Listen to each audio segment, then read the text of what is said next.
Welcome to the DCD broadcast experience. Our 9 content channels are dedicated to helping the people who plan, build, operate, and supply digital infrastructure to make better decisions in a fast-moving business environment. Our interactive broadcasts, like the one you're about to watch, are part of a year-round program of fresh and original, always-on content that give you the chance to listen to the industry's leading experts as they dissect the latest technology and trends. By becoming a channel subscriber, you get unrestricted access to a huge content library of interviews, editorial features, ebooks, supplements, daily news and analysis, and hundreds of hours of on-demand broadcasts. You'll also get access to exclusive roundtables and the ability to connect to other channel subscribers. Oh, and no more signing in every time you want to view or download a resource. The Enterprise Data Center channel, the Markets and Investment channel, Management and Operations, Telecoms and Networks, the Edge Computing channel, the Energy and Sustainability channel, Critical Power, Data Center Cooling, and the Data Center Construction channel. We've got it all covered. Whether you're a procurement professional or a design engineer, a CEO or an operations manager, our mission is to keep you informed and connected, because the world depends on digital infrastructure. Hello, and welcome to this Cooling Innovation Day in partnership with Munters. I'm Alex Dickens, Channel Management Team Lead at DCD, and I'm thrilled to be chairing these upcoming talks. We're delighted that so many of you are joining us for this fantastic series of presentations, which will be exploring data center heat rejection and provide a deep investigation of the most common cooling strategies. Without further ado, I'd like to introduce Dr. Tim Shedd, engineering technologist in the office of the CTIO at Dell, who'll be presenting the first session, which will provide you with a performance comparison of 5 server thermal management technologies. Over to you, Tim. Thank you for that introduction. Again, my name is Tim Shedd, and I'm with the CTIO's office at Dell Technologies, and I would like to discuss today a performance comparison of 5 data center server thermal management technologies to try to help understand the playing field, what technologies are available and how they compare to each other, to help folks make a more educated decision on how to prepare for the future. First, let's set the stage with what we have to deal with in thermal management.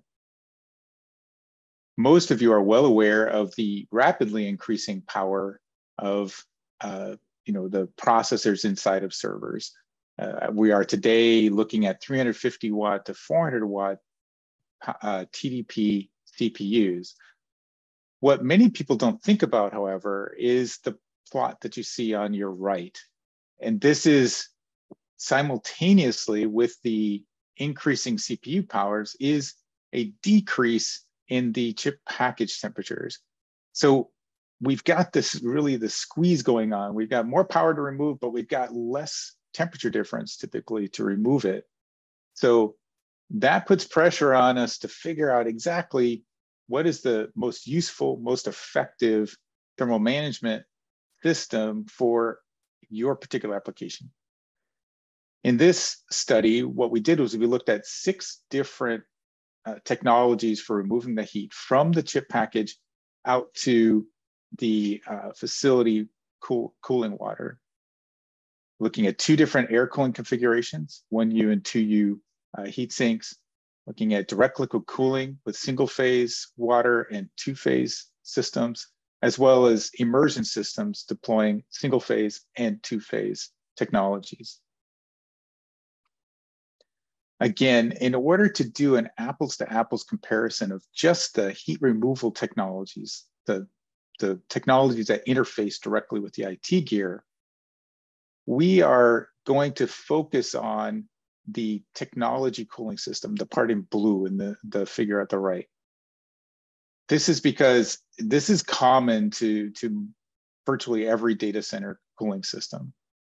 Instead of, depending on where the data center is located and the technologies available and the decisions of the architects that impact the heat transport and the heat rejection systems, every one of these systems has to pick up the heat from the chips, and get that to the facility water at a heat exchanger. That might be a computer room air handler, that might be a heat exchanger in a CDU or a coolant distribution unit, but that allows us to do an apples to apples comparison on just that piece from the server to the facility water supply. So what systems did we look at and how do we look at them? To study the air-cooled servers, we simplified the system to just a cold aisle, hot aisle arrangement, very common in well-designed data centers. And when you break it down, there's really only two key thermal resistance. There's a thermal resistance at the server, at the chip, with a heat sink attached to the processors. And we move air through the server, through the heat sink, pull the heat off. The hot air goes through a hot aisle and up to an air handler where the heat is pulled through another heat exchanger by a fan, and the heat is rejected to cooling water. If the difference between the two systems studied is that with a 1U tall server and 1U tall heat sinks, the thermal resistance is almost 50% higher versus a 2U tall heat sink. So we can see on the right side that the typical resistance that we used was about 0.12 degrees C per watt for a 1U server and about 0.082 degrees C per watt for a 2U server. These values, of course, vary, and even depending on a lot of parameters and the skill and talent of the designers of those heat sinks, but we have found these to be good kind of nominal average values for the purposes of this comparison.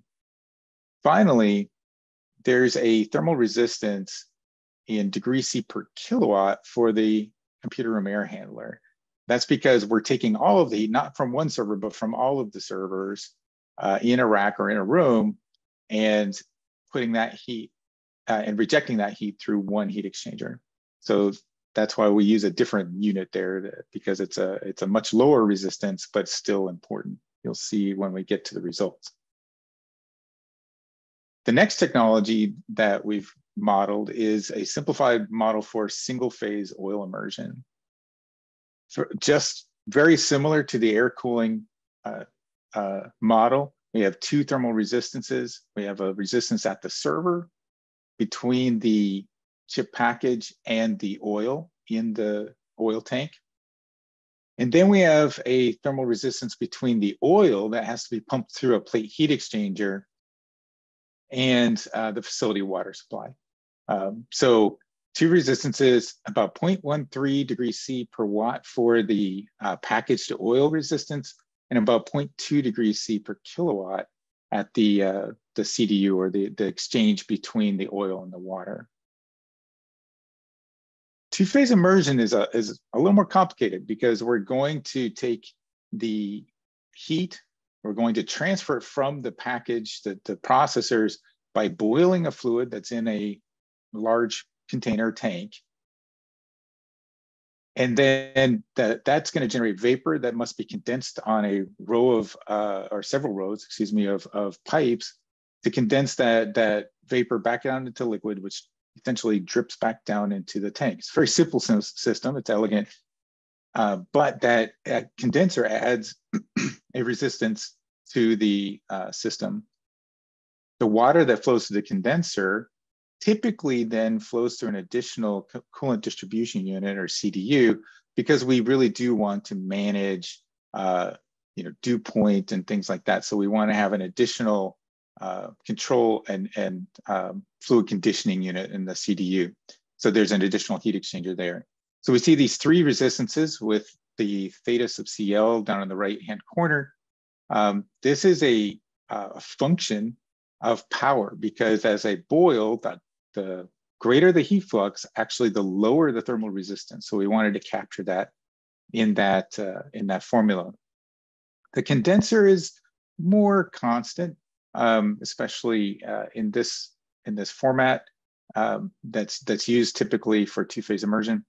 And of course, the plate heat exchanger is where we're rejecting all of the heat from the rack. So we have, again, that resistance in degrees C per kilowatt. Two-phase DLC is a more complex form of direct liquid cooling versus cooling with water directly. And there are, again, three resistances here because of the effects of the phase change. Let me explain this real briefly. We take heat at the processor, generate a vapor that then flows out from the server through quick connects and a manifold and is drawn down to the condenser where that vapor is condensed back to a liquid using the facility water supply. So again, the common denominator for all of these systems is rejecting heat to that facility water supply, same facility water supply in theory. In this case, however, if you'll notice, we've noted that there's a resistance at the evaporator cold plate, which again is negatively related to the chip power. In other words, the greater the chip power, the lower the thermal resistance because of the effectiveness of the boiling. However, there's this variable resistance labeled theta sub L on the left-hand side. And this has to do with the pressure drop that is incurred between the evaporated cold plate and the condenser. Because I have a two-phase system, the boiling point or the condensation point is controlled by the pressure in the system. They're tied. The boiling / condensation temperature is tied to the local pressure. And if I have a lot of vapor generation because of high heat flux at the processor, that is going to force a lot of vapor through all the tubes and connections through the manifold before it gets to the condenser, and it's going to cause a pressure difference. In other words, the condenser must be sometimes of a significantly lower pressure than the evaporator, meaning I've got a lower temperature there, which looks like a thermal resistance. I'm going to have colder facility water to do the same heat transfer than if I didn't have that flow resistance. Finally, a relatively common technology is single-phase direct liquid cooling. Two thermal resistances, a thermal resistance to collect the heat at the processor and a thermal resistance to reject in the CDU. We are going to look at three different flow rates, 0.5 liters per minute per cold plate, 0.75 liters per minute per cold plate, and 1 liter per minute per cold plate. Because there are typically, and we model, two processors in each server, that translates to 1 liter per minute, 1.5 liter per minute, and 2 liters per minute per server. Okay, now what do the results look like? To really quickly visualize the results of each of these systems and how they relate to each other, we've plotted them on something we sometimes call a squeeze plot. The triangle at the right-hand side gives us a way of visualizing the thermal challenge that we face with decreasing package temperature on the right and increasing facility water temperatures for energy efficiency and to be able to use direct heat rejection without chillers, for instance. So we want to increase the facility water at the same time that chip package temperatures are decreasing. And so we need to find out how does each of these heat rejection thermal management systems look or compare within that squeeze. In all of the plots that follow, the burnt orange color refers to the temperature difference that we find from the chip package to the first cooling fluid, water in DLC, air in an air-cooled system, for instance. The blue is the temperature difference that occurs as we're rejecting from that secondary fluid, the water in DLC and a DLC system, to the primary or facility water system. For air, it would be between the air and the facility water system. And sometimes, as we noted, there's a third resistance, and that will be a gray color. And then finally, you see a bar when we look at later graphs that will represent the maximum facility water temperature possible. So let's look at what was the technology available through last year was approximately 250 watt processors. There were some higher and there were a lot lower, but if we use 250 watt processors representing the last generation of servers, we see that all of the systems are actually pretty efficient. We can cool with air flowing through a 1U server or a 2U server and have pretty reasonable temperature differences between the air and the processor. So for instance, if we look at the air in a 2U server, we see that we require approximately 26 degrees Celsius difference between the chip package and the air.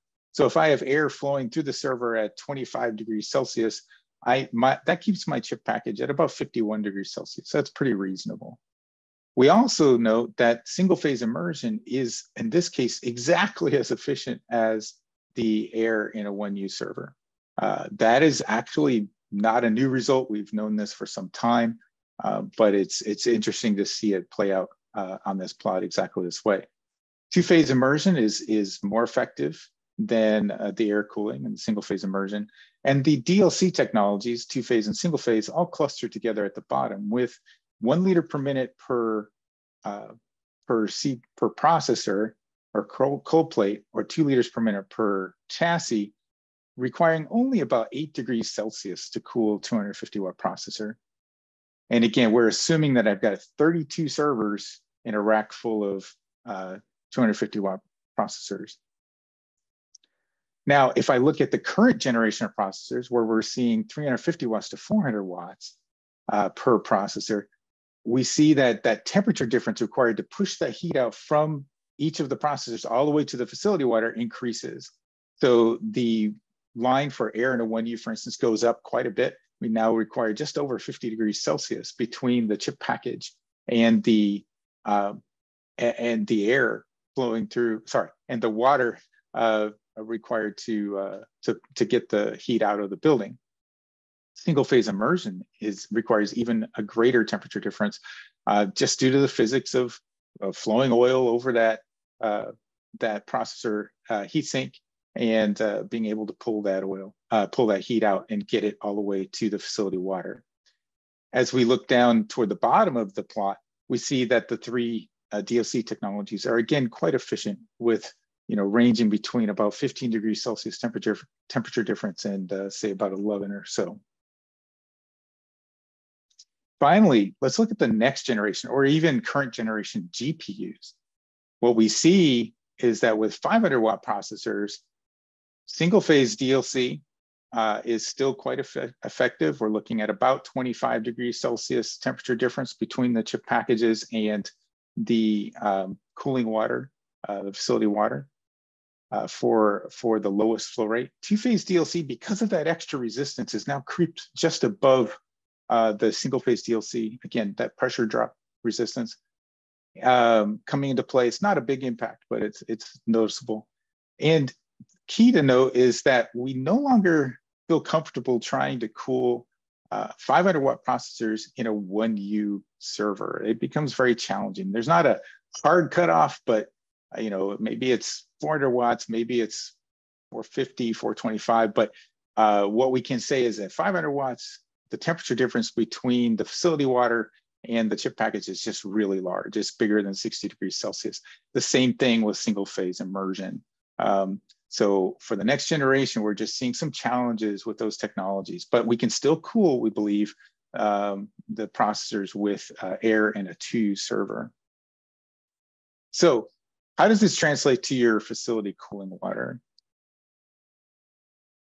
I've gone through that plot, so let's get right to the meat of it.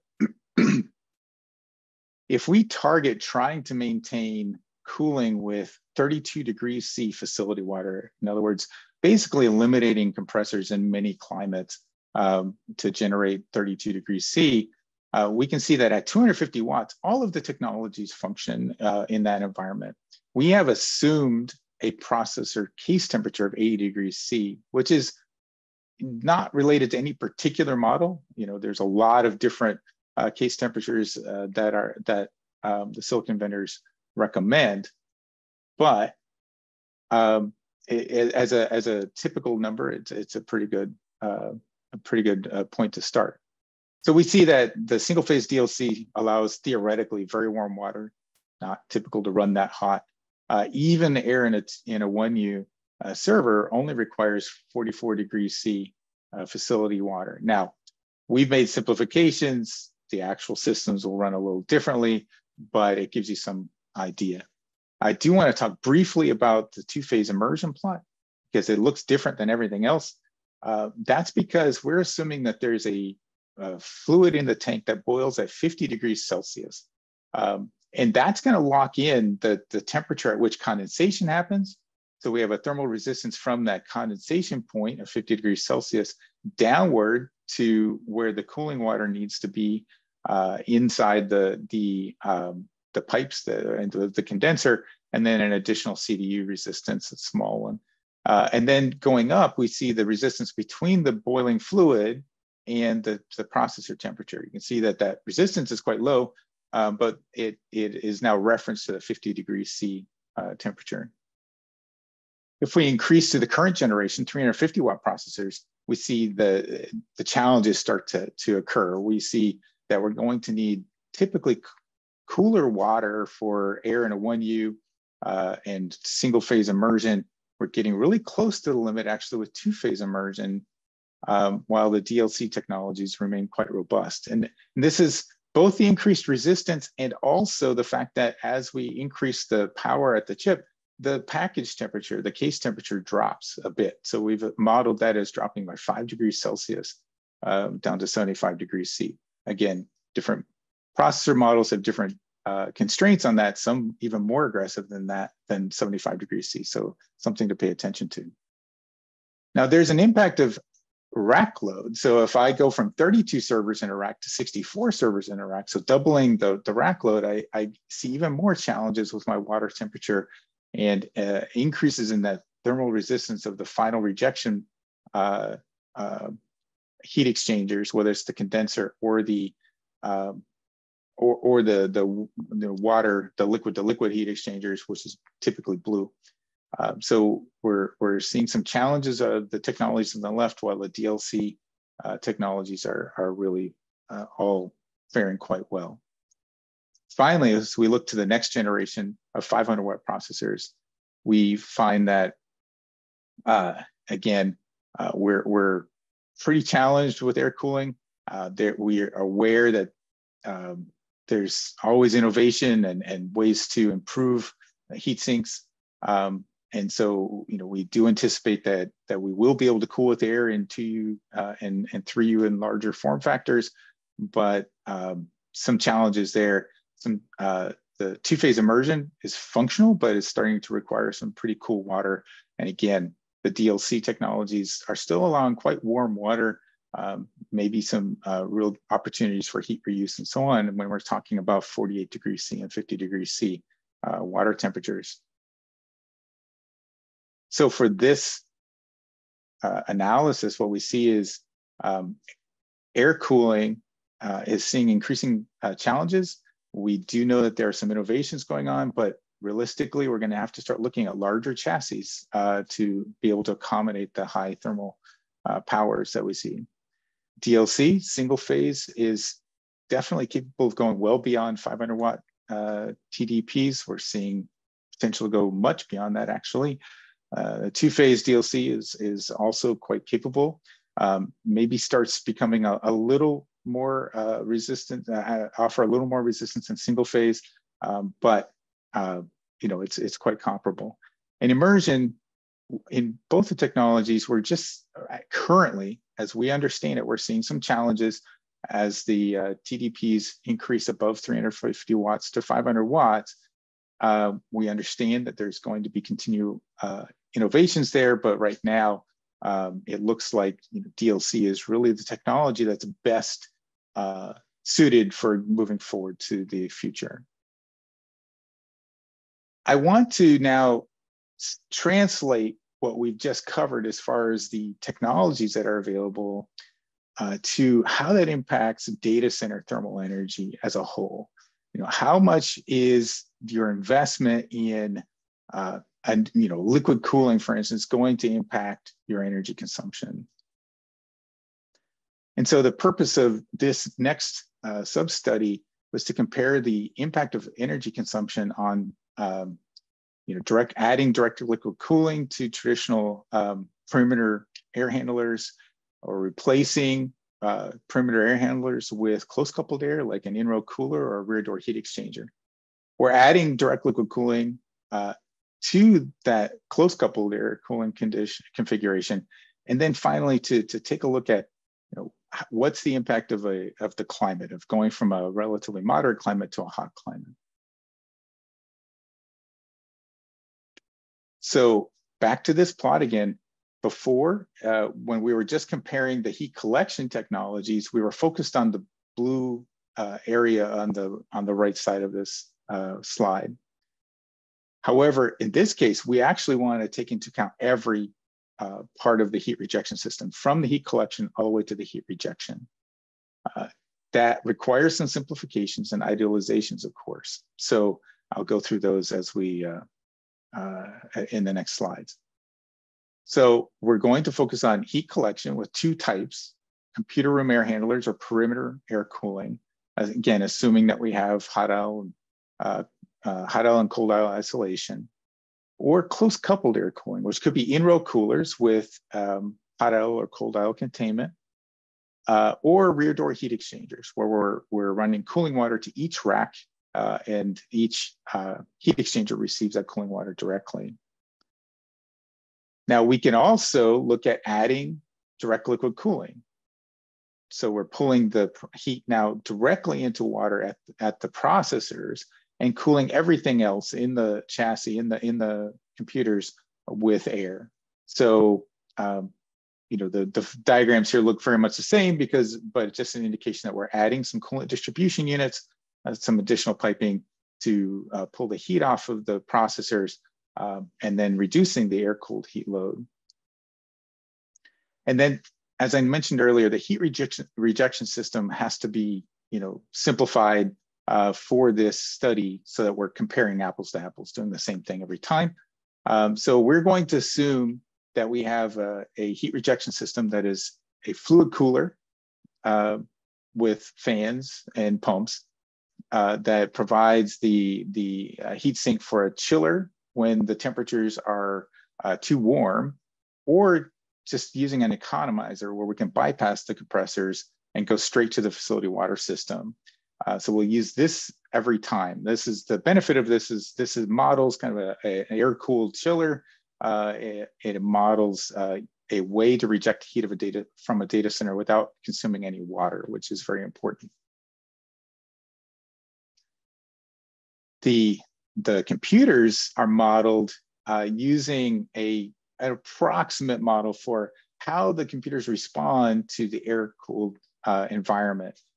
As the air temperature in the data center increases, we don't need to use chillers as much on the main heat rejection system, but the fans inside the servers increase in their power consumption. And so we've tried to model that using a very approximate, accurate in behavior, but approximate in precision a behavior of servers and how fans respond. So, but just to keep that in mind, that we are trying to model that extra consumption due to fan power responding to temperature. So here's a result in a moderate climate like Tokyo.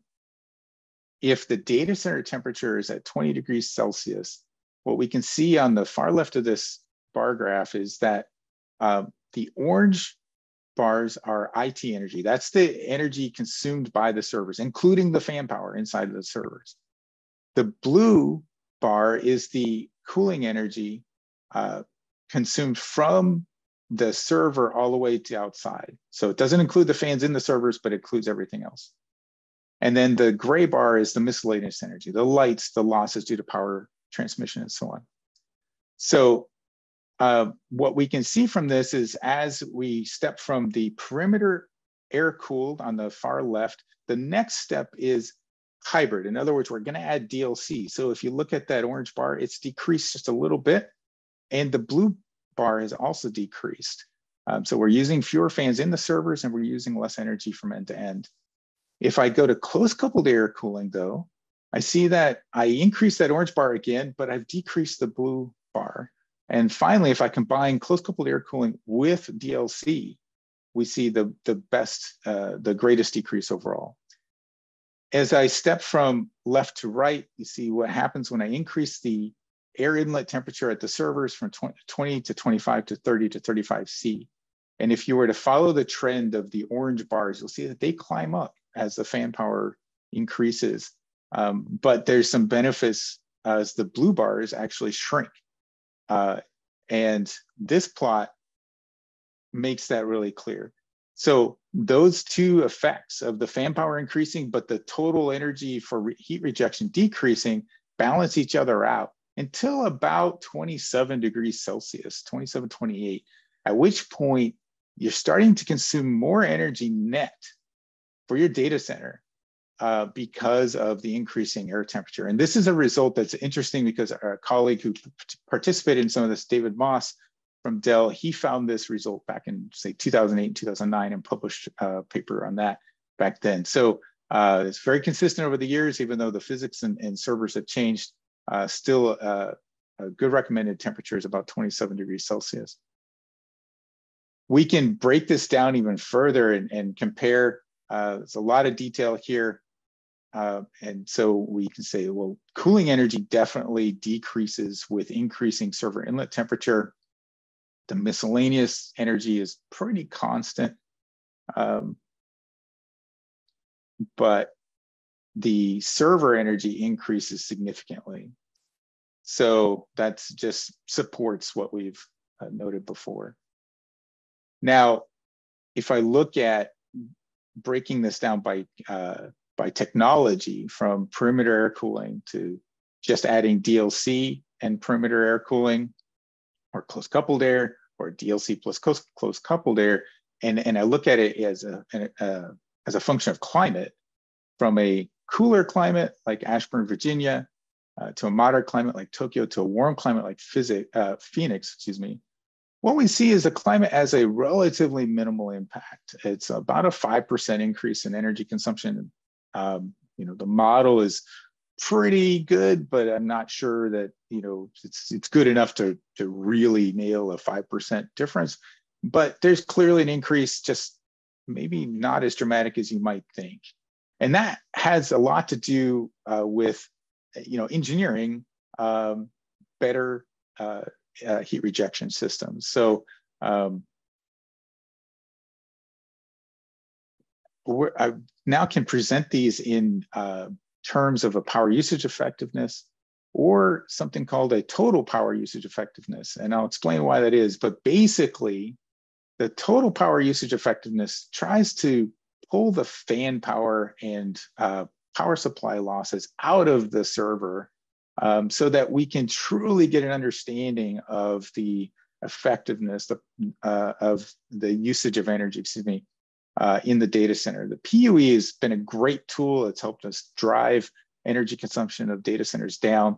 But in reality, it's a little misleading, because the IT power, total IT power, is in the denominator, and that includes fans and power supply losses. So actually increasing the fans can help my PUE, which is kind of the opposite of what we want to capture. So TUE is really an attempt to accurately describe the amount of power going to useful compute versus the amount of power that is not useful, or going to cooling and power distribution. And what we see is that indeed the TUE tracks the total data center energy use almost exactly. And that, so now I've got a dimensionless number, or a number that I can use to actually compare different data centers arrangements without respect to the exact energy use, that actually does encourage the correct treatment or optimization for energy, versus PUE, which generally works well, drives energy down if we try to minimize PUE, but locally it can encourage some bad behavior if I'm not paying attention to exactly how that energy is being used. So that the trend locally at each site, at each climate, is kind of opposite of energy use. So from this study, what we see is we've been able to put together a whole model that looks from looks at the system from the chip all the way to the outside the ambient, and we find some really interesting things that may not be intuitive. We find that deploying DLC, direct liquid cooling, with perimeter CRAHs saves just about as much energy as remaining air cooled, as long as your chips allow that, or going to say 2U chassis and air cooling, and close coupled cooling, like a rear door heat exchanger or an in-row cooler. The reason that that works is because by moving the final heat exchange close to the servers, I'm cutting out a whole lot of inefficiencies with air mixing and just the additional fan power required to push the air from the perimeter all the way to the servers. So it actually, if you think about it hard, it actually makes some sense. But if you really want to save energy, and you are looking at a long-term solution, then combining DLC with close coupled air, like a rear door heat exchanger, will get you savings of 20 to 30% according to this model. Your actual experience may vary a little bit, but it is consistent with what we know in practice, that taking that sort of approach will in fact save energy. So I want to end this talk with a call to action, because today, implementing liquid cooling in particular, which we've shown is not only effective, it allows us to get to high processor powers, and it allows us to save energy, but it's been really hard to implement. And in fact, for some people, pretty scary to implement, because there's added expense. Every design seems to be custom, and you've got to bring in a whole bunch of new consultants and players. In order to be able to move forward into this new world where we're seeing 500 watt processors, 1000 watt processors, 1500 watt processors, we need to standardize these technologies, standardize liquid cooling, whether it's immersion or DLC. And I've just shown here a lot of the different categories that need to be standardized, from the CDU to connectors, all the way to the cold plate. And then ways to define an appropriate coolant and material compatibility, as well as leak detection.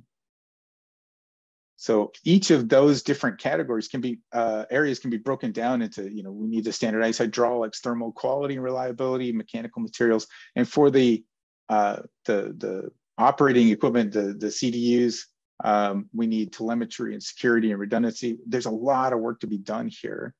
But thankfully, there are organizations already involved, from ASHRAE, with working on ANSI 127, to AHRI working on ANSI 1360 for certification of the data center equipment, to the significant amount of activity that's going on in OCP, some work being done at IEEE, WHPC, and so on. Together, we can work and develop these standards that will enable effective, flexible DLC and other liquid cooling systems that will be able to drive into the future with these new computer systems, the enabling AI and machine learning and advancements in other areas that can't be done without these high power processors, but also need these standardization efforts, and just to be able to cut costs and be able to add modularity and the ability to have interoperability between different cooling systems, different data centers, being able to plug in the same servers with ease and ease of maintenance. So I encourage you, if you have interest at all, to investigate these different committees that are active in ASHRAE, HRI, and OCP, and others. Much like the great work that's been done in OCP for immersion cooling, already made great progress there.